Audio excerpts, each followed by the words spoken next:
Okay, we're back for another session with Dr. Calvin Beisner of the Cornwall Alliance. I tend to say Institute for some reason.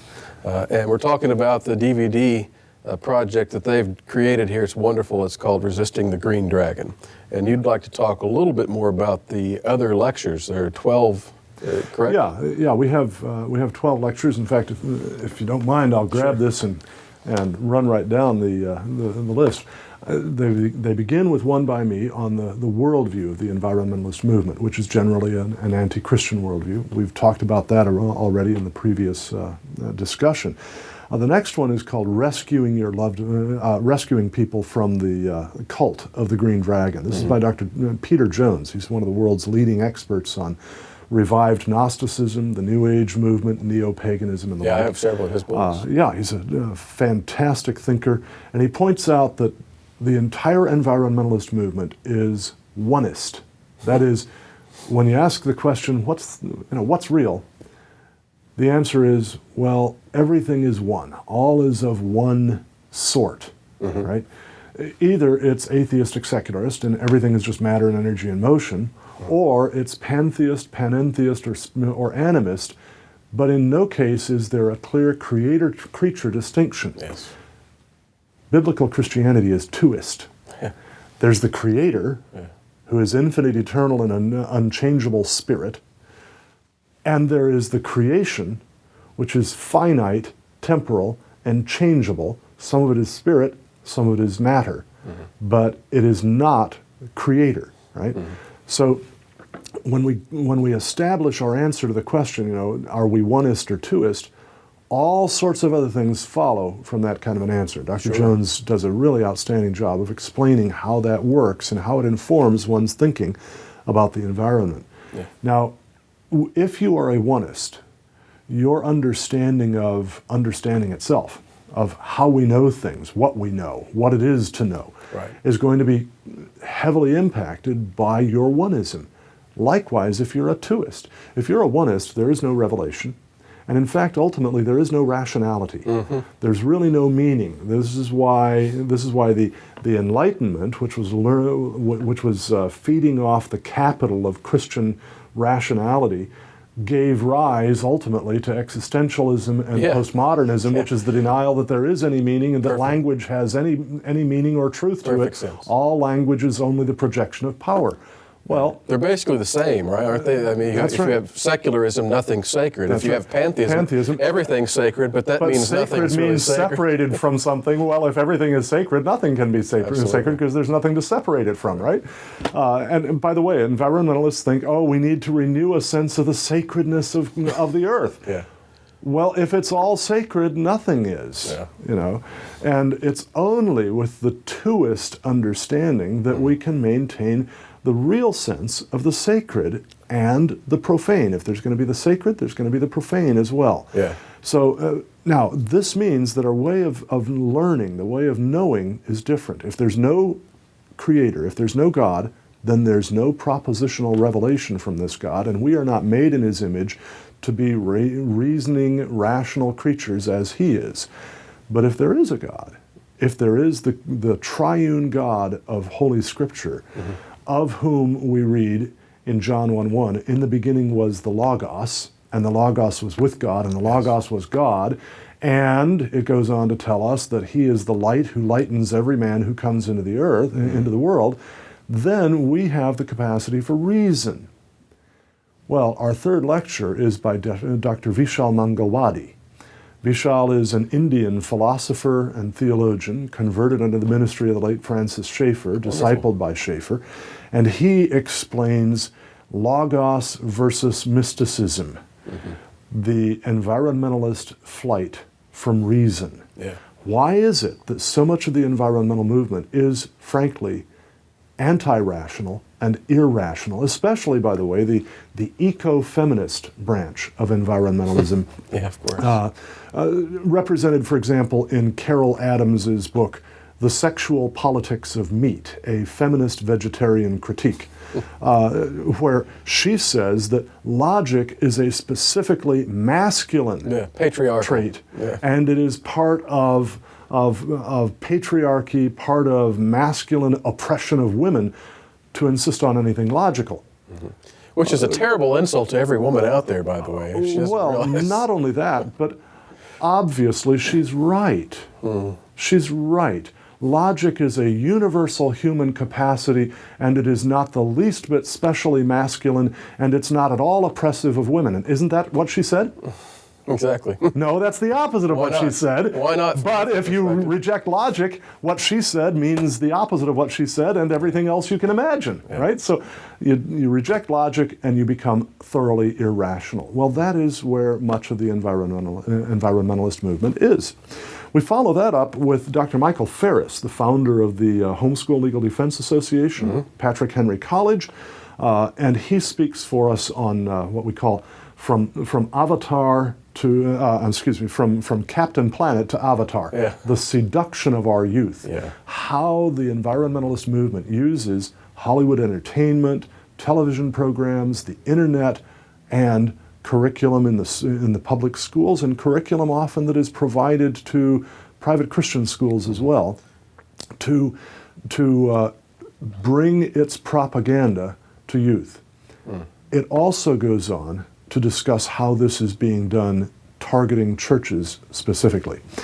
In 1999, the National Religious Partnership for the Environment, a left-wing ecumenical group with Jewish, Catholic, mainline Protestant, and evangelical branches, was given a $16 million grant for the express purpose of infiltrating churches and synagogues. Wow. But the real focus has been on evangelical churches because the evangelicals have been the slowest to get on the environmentalist bandwagon. Surprise. Infiltrating them with the environmentalist propaganda, especially targeting youth. And so we've explained how this is happening.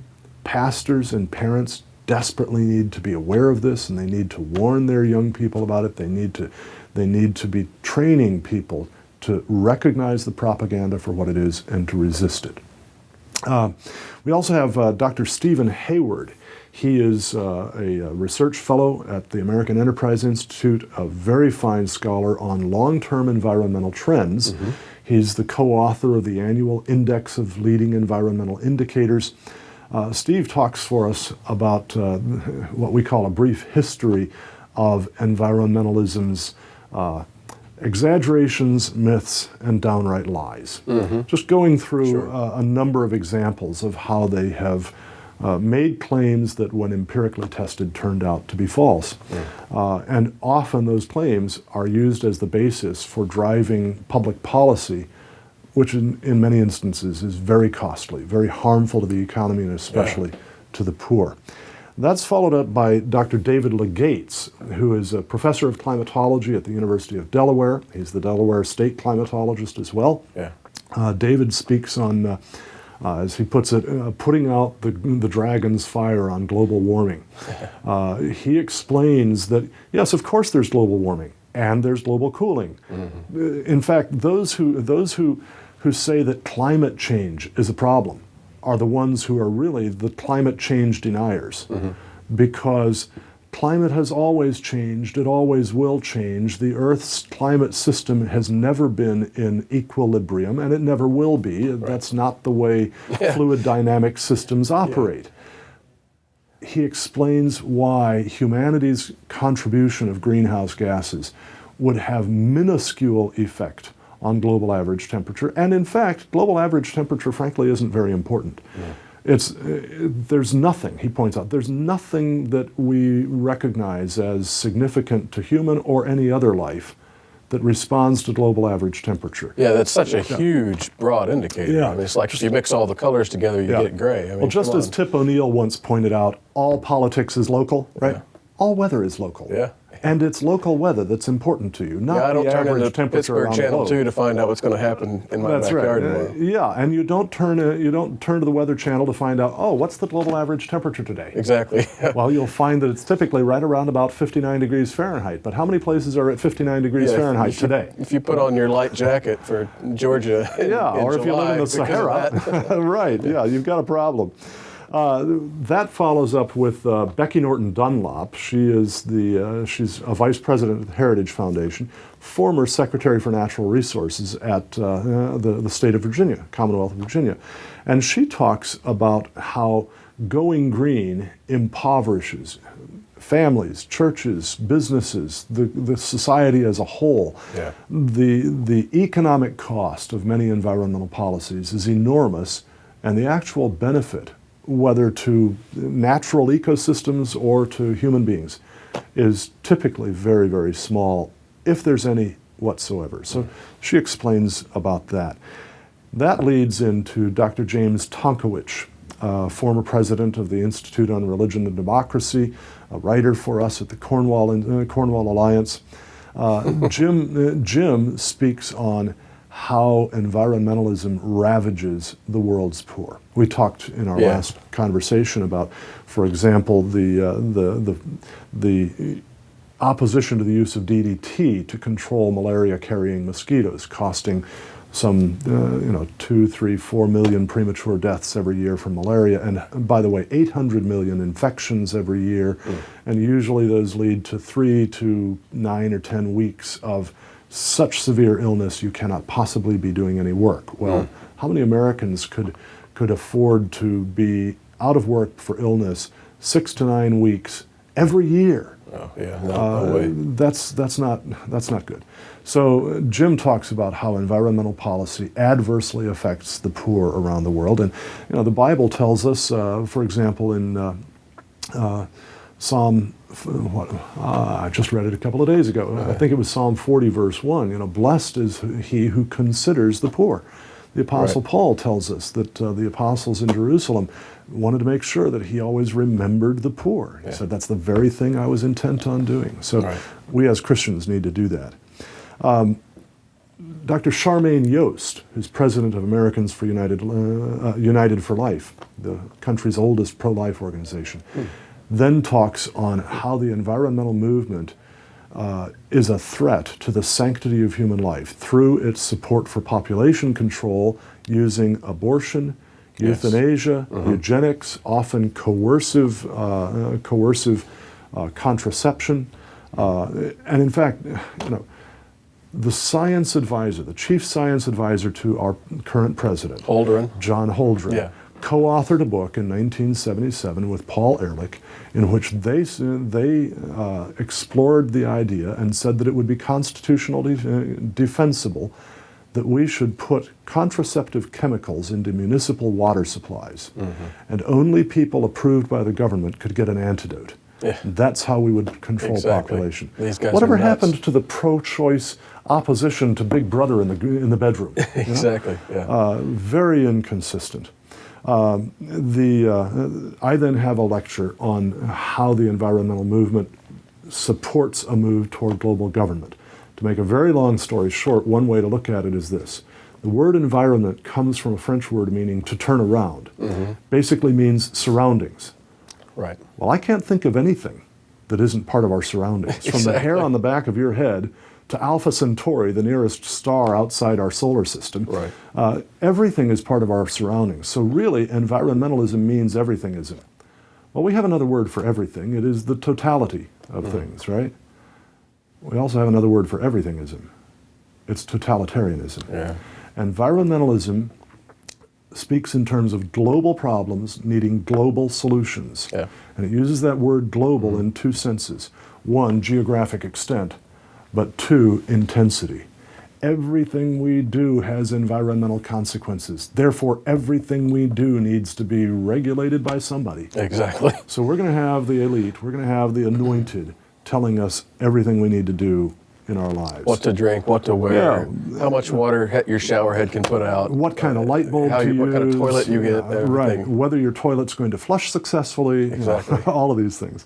Then Jim Tonkowicz comes back again with a biblical guide to creation stewardship, talking about what the Bible itself does say that we should be doing to maximize the fertility, the flourishing, the fecundity of the world for the benefit of our fellow human beings and frankly for the benefit of all the rest of the life on earth. And we conclude then with Peter Jones on advancing the gospel in a world permeated by environmentalism.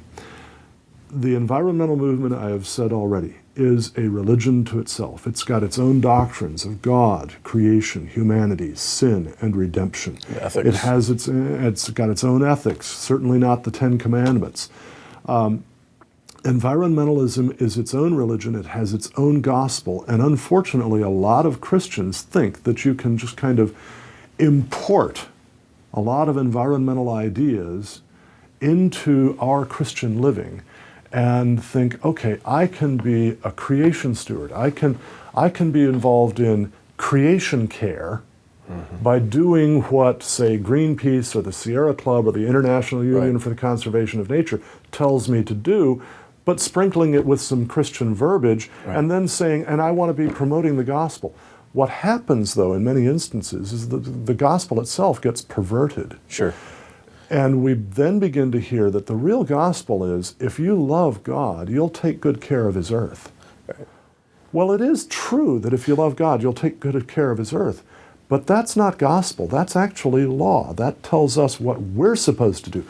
Gospel is news. It tells us what God has done. Right. Jesus Christ died for our sins according to the Scriptures. He was buried. He rose again from the dead on the third day according to the Scriptures. That, Paul tells us in 1 Corinthians 15, is the gospel.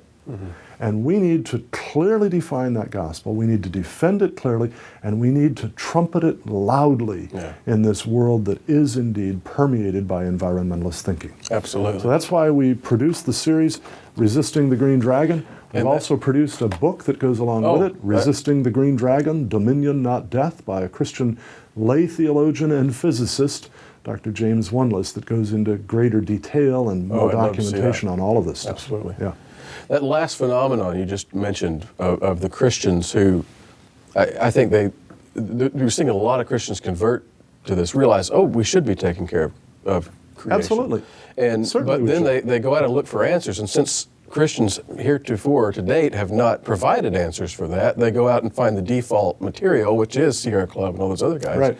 And that's why they're extremely susceptible to those propagandists you talked about earlier that are targeting the churches with their stuff. And that's not to say that everything that those organizations promote is mistaken. I mean, it makes sense. Yeah, go pick up the trash along the roadside, pick up the trash along the stream. Let's try to reduce our emission of toxic chemicals into the air, the water, the soil of the earth. That makes good sense. But let's also not get into things that don't make good sense, and let's be very careful to distinguish between them.